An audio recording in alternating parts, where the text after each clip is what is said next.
Une fois dans la buanderie, papa a poussé ma maman, mais elle s'est retenue. Papa a donné un coup de pied à maman. Papa a attrapé le téléphone. Il a voulu donner un coup sur maman avec le téléphone. C'est moi qui ai reçu le coup sur la tête.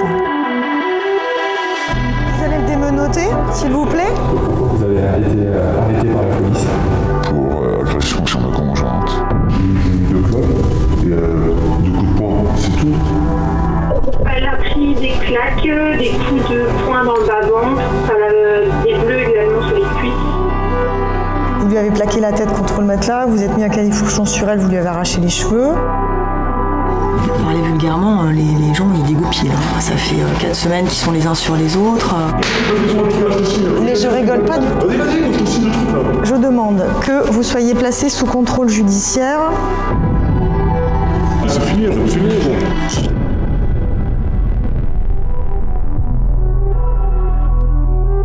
Pour Brut, j'ai pu suivre la procureure de la République Sophie Partouche, qui s'occupe notamment des violences conjugales au tribunal de Nancy. Avec la période de confinement, ces violences ont considérablement augmenté et ce sont majoritairement des hommes qui lui font face dans la salle d'audience. Bonjour, messieurs, dames. Depuis le début du confinement, qui a démarré il y a maintenant à peu près 6 semaines, asseyez-vous, monsieur. Ce qu'on repère, c'est que la plupart des affaires qui continuent à arriver sont des affaires de violences intrafamiliales. Et précisément, dans tous les cas, il y a des violences conjugales. Bon, monsieur, il vous est reproché donc des claques, des coups de poing et puis une balayette pour l'avoir projeté au sol. Alors, j'ai lu vos déclarations. Je connais votre statut pénal. Comment ça se fait qu'on vous retrouve là? C'est que je m'en fait mal au cœur, c'est pour ça, voilà, j'étais pas mal, c'était pas assez, je pense aux enfants, je pense même à elle-même, puisque c'est la mère de mes enfants, je l'ai aimée, je l'aime toujours. Vous savez ce qu'elle dit? Elle dit, c'est tellement habituel, en fait. Elle dit, mais pour moi, c'est la routine. 24 mars, il m'a donné 2 petites claques derrière la tête et puis un coup de pied dans la porte d'entrée pour fracasser la porte d'appartement. Il est venu rechercher ses affaires chez moi et là, ça a dégénéré. Une petite claque joue gauche. Il m'a attrapé par le bras. Avec son pied droit, il m'a fait une balayette pour me mettre au sol. Je me suis retrouvée au sol sur mon côté droit et avec son genou, il a appuyé fortement sur la tempe gauche. J'étais coincée. C'est-à-dire que vous la maintenez au sol. Non, on a fait une confrontation. Après, il m'a relevé, il m'a remis assise sur le tabouret. Il continuait, je pleurais. Tout ça pour avoir le code du téléphone. 2 coups de poing au niveau de l'oreille et derrière la tête. Ça, vous les avez reconnus? Oui, voilà, mais tout ce qu'il y a avant, là, non. Ça veut dire quoi? Moi, j'ai fait quoi? Il y a des enfants dans... Ensuite, un coup de poing entre la gorge et la poitrine. J'étais assise par terre. J'avais placé mon bras au niveau de ma tête pour me protéger. Il m'a bloqué mon bras entre ses jambes. Il m'a donné 3 coups de poing dans la tête. Regardez, même ça, n'importe quoi, madame. Sans que je puisse me protéger. Non, je peux pas faire. Je lui ai dit, je lui ai mis 2 claques et 2 coups de poing, c'est tout. Et je lui ai mis, je sais même pas pourquoi je lui ai mis au niveau de la gorge. Je lui ai mis avec la paume. Et je reconnais les choses. J'ai mis 2 coups de poing derrière la tête, mais c'était en 5 minutes. J'ai pas pris de plaisir, j'ai craqué. Non, mais c'est dans le thé. Pourquoi vous êtes énervé comme ça sur elle, concrètement? Les enfants, madame. Parce qu'elle s'occupe pas des enfants? Elle s'inscrit sur des sites. Ah, voilà. Sur des sites de n'importe quoi. Elle envoie des photos d'elle en sous-vêtements. L'enjeu, on est d'accord, c'était d'avoir le code du téléphone. Pour supprimer les photos dénudées. Alors, monsieur, compte tenu des faits, je demande que vous soyez jugé par le tribunal correctionnel en comparution immédiate. Est-ce que je vous fais signer le procès verbal? Bien sûr, je vais arriver. Attendez, bougez pas, j'arrive. C'est moi qui me déplace. Moi, je prends mes affaires, je suis connecté chez elle, de toute façon, je m'en fous. Je pensais qu'il y avait des enfants.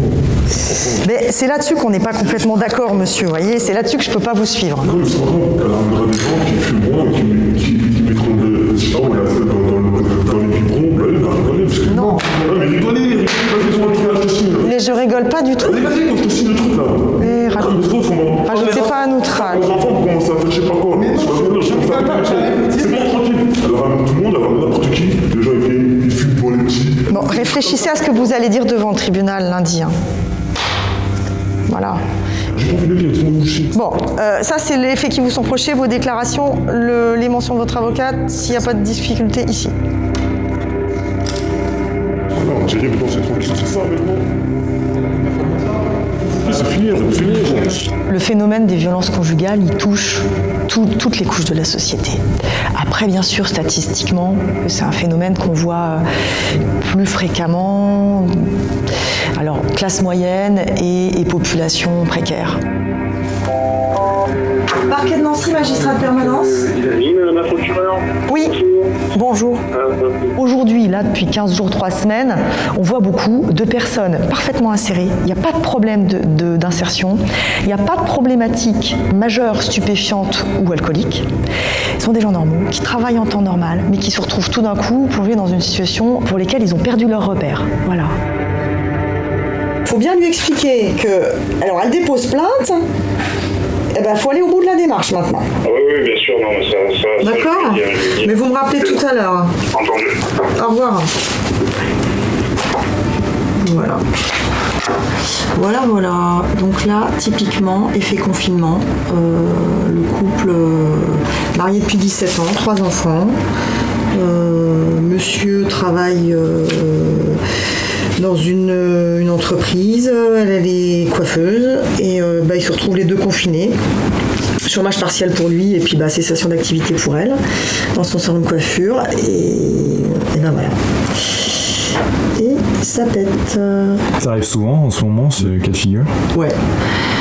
Pour parler vulgairement, les gens ils dégoupillent. Ça fait 4 semaines qu'ils sont les uns sur les autres. C'est des gens qui d'habitude se voient le week-end ou se voient les soirs et ça se passe plutôt pas trop mal. En tout cas, ils se gèrent comme ça. Et là, ça tient plus quoi, ça craque. Ça craque. Allez, c'est parti. Bon, monsieur, vous avez fait l'objet d'une mesure de garde à vue, suite à une intervention des gendarmes au domicile pour une altercation qui s'est produite entre votre épouse et vous-même en présence des enfants. Qu'est-ce qui s'est passé là? Bon, sur le déclencheur, les motifs de l'altercation, il y a une suspicion de relation adultère de votre épouse vous concernant. Elle dit que vous entretenez des relations avec une tierce personne par l'intermédiaire du téléphone. C'est bien ça en gros, l'histoire. Et là, ce jour-là, ça a dérapé à cause de ça. Ouais. J'ai mis mon téléphone dehors. Ouais. Voilà, puis du coup j'ai voulu prendre le sien parce que. Puis voilà, puis en fond c'est un peu chiffonné. Un peu chiffonné, ouais. Vous avez pris connaissance des déclarations de... Non. Mon papa poussait ma maman car elle avait des papiers en main, elle ne voulait pas lui donner. Il a 11 ans, c'est ça. Je me suis mis entre les deux en leur demandant d'arrêter de se pousser. Ma maman a voulu appeler les gendarmes, mon papa a attrapé le téléphone, il a voulu donner un coup sur maman avec le téléphone. C'est moi qui ai reçu le coup sur la tête. C'était si important que ça, quoi. Alors, monsieur, vous vous rendez compte, c'est votre petit garçon de 11 ans qui se met entre vous, quoi. Et ça, c'est que le début, parce que ça continue. Une fois dans la buanderie, papa a poussé ma maman, mais elle s'est retenue. Papa a donné un coup de pied à maman, qui est tombée dans la buanderie sur moi. Ma sœur et moi avons fait appel à la gendarmerie en faisant le 17. Nous avons appelé 3 fois, car papa devenait violent. Nous avions peur.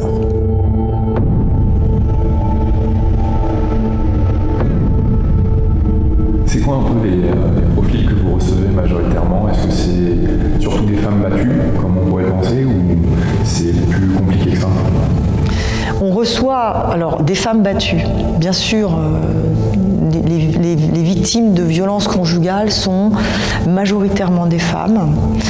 Et en ce sens, on peut parler de femmes battues. On en reçoit, il y en a beaucoup. Il y a des situations d'emprise, voilà.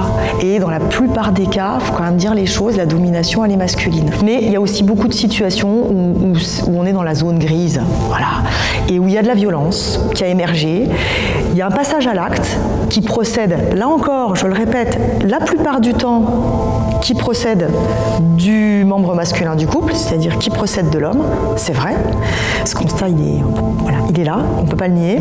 Mais en même temps, sur la question du passage à l'acte, c'est beaucoup plus compliqué que ça. Ça procède des deux.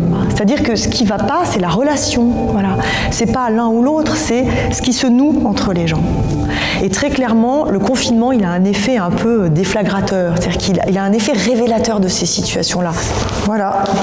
La permanence s'accélère. C'est comme ça. Il y a des fois, c'est hyper calme et tout d'un coup, ça prend feu. Donc là, on va essayer d'aller un peu vite. Bonjour messieurs, dames, veuillez m'excuser pour la petite attente. Alors vous êtes impliqués à un double titre puisque vous êtes à la fois victime de violences que vous avez dénoncées et en même temps mise en cause par votre compagnon pour votre propre comportement. Bon, pour faire simple, en fait, c'est vous qui avez dénoncé la scène de violence qui a eu lieu le 26 avril au soir et à l'occasion de sa garde à vue, votre compagnon il en a profité pour dénoncer votre propre agressivité. Il y a essentiellement un événement en mars où vous avez mis un coup de tête. Oui, parce qu'il était lui-même extrêmement agressif, à être devant moi, à me bousculer. À un moment donné, j'ai voulu que ça s'arrête et voilà, quoi. J'ai pas réfléchi, mais c'était idiot. Et parce que je me sentais extrêmement agressé. Il m'est arrivé de le repousser quand lui me pousse ou m'empoigne, mais c'est toujours en réponse. Je l'ai jamais poussé.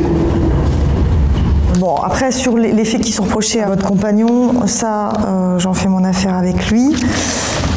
Approchez-vous, enfin non, pas approchez-vous, il faut que j'arrête avec ça. Mettez-vous là, monsieur. On vous reproche quand même des violences sur votre conjointe, sur votre compagne, sur le fils de celle-ci. Parce que madame, elle dit, donc première réaction violente, donc ça c'était dans la chambre, vous lui avez plaqué la tête contre le matelas, vous êtes mis un califourchon sur elle, vous lui avez arraché les cheveux, vous lui avez mis un coup au visage. Oui, tous les deux séparément, madame, vous-même, vous faites le constat que la relation est terminée. Vous me confirmez que de votre côté, vous faites ce diagnostic-là. Bon, j'ai fait le choix, pour l'instant, en l'état, de ne pas vous poursuivre devant le tribunal, à condition que vous vous soumettiez à un certain nombre de mesures. Je demande que vous accomplissiez à vos frais, mais je ne pense pas que ce soit un obstacle, que vous participiez à un stage de prévention des violences conjugales et de responsabilisation des auteurs de violences conjugales. Et puis, je demande, et là encore c'est important, pendant les 3 mois qui viennent, donc jusque fin juillet, que vous résidiez hors du domicile conjugal. Les outils qu'on a, on les avait déjà avant. En clair, la participation à un stage de prévention et de responsabilisation des auteurs de violences conjugales. C'est un outil qui est aujourd'hui classique, en tout cas à Nancy, et qui est parfaitement adapté pour ces situations-là. Ces stages pour conjoints violents dont parle la procureure, on a pu en filmer un quelques mois avant le confinement. Ça se passe dès le premier acte de violence, avec l'espoir de mettre un terme le plus tôt possible aux brutalités. Vous allez le voir, certains d'entre eux n'ont pas encore conscience de la gravité de leurs actes et pratiquement tous ont eux-mêmes été victimes de violences dans leur enfance. Viens voir ici, toi. Ça cause à quelqu'un, ça? Oui. Oui? L'humiliation. Vous l'avez connu? Ouais. Le ceinturon, le martinet, ça vous dit quelque chose? Non, mon père, c'était ses mains. C'était ses mains. Il n'y a pas besoin de marteau. Avec ses chevalières. Avec ses chevalières. J'étais généralement dans mon lit quand je l'entendais débarquer à 4h du mat. Ça me réveillait et je tremblais comme une feuille morte. Et par rapport à votre histoire d'adulte, c'est aussi quelque chose qui... C'est familier, mais... Ouais. La violence, la peur, qui se répète. Pour la plupart d'entre vous, c'est sur ma décision ou la décision d'un de mes collègues que vous êtes là. Je suis procureur, il n'y aura pas 2 stages. Il y en a un, il n'y en aura pas 2. D'accord ? S'il me met une claque, je remets une claque, c'est pas... Vous voyez ce que je veux dire? C'est pas... Juridiquement, on n'est pas du tout d'accord. C'est-à-dire que ça va être des violences réciproques. D'accord? C'est pas parce qu'on vous met une gifle que vous avez le droit de remettre la gifle. Je vais laisser bien. C'est bien déjà de la reconnaître. C'est ce qui se passe, c'est que la justice, elle ne peut pas tolérer ça. Voilà. Si vous vous retrouvez de nouveau en situation d'agression, qu'est-ce que vous faites? Je la fracasse. Non, je plaisante. Ça fait partie des solutions que je ne vais pas vous conseiller. Un humour un peu particulier. L'idée, c'est pas de but en blanc d'adhérer, mais on vous demande simplement d'être suffisamment ouvert pendant la journée pour qu'au terme de la journée, peut-être, vous puissiez vous dire, vous soyez un petit peu moins assuré, à vous dire que c'est pas vous, que vous n'avez pas grand-chose à vous reprocher, mais que peut-être il y a des choses à travailler. Et l'idée, c'est que vous repartiez ce soir avec des outils et avec une prise de conscience. J'ai pas réussi à me contrôler en fait. J'ai explosé et je l'ai poussé dans le mur. Le ton est monté, les insultes, des deux côtés. D'un seul coup, elle a pris le téléphone, elle a jeté cassé, la télé par terre cassée. Je l'ai empoigné par le bras, je l'ai mis dehors. J'ai arraché son blouson en l'attrapant. Elle a eu mal au bras, effectivement, et voilà. Et après, elle est partie à la gendarmerie porter plainte. Si une personne en situation de violence conjugale regarde ce documentaire, qu'est-ce qu'elle peut faire ? C'est pas qu'est-ce qu'elle peut, c'est qu'est-ce qu'il faut qu'elle fasse. Il faut dénoncer les faits. Sans quoi, nous, on ne peut rien faire. Évidemment, il faut faire sortir la situation à l'extérieur. Et il faut savoir que les solutions qui existent concrètement derrière, c'est l'éloignement du conjoint, qui est toujours possible. On n'exfiltre pas madame et les enfants. Ça, c'est le paradigme d'il y a 30 ans. Donc, il n'y a pas d'obstacle à ce qu'on mette fin dans les meilleurs délais. Les meilleurs délais, c'est dans les 24 heures. Hein. On met fin immédiatement à la situation dangereuse pour les personnes. Si vous êtes en danger, vous pouvez porter plainte au commissariat ou à la gendarmerie la plus proche, mais vous pouvez aussi appeler le 39 19, un numéro vert pour toutes les victimes de violences conjugales.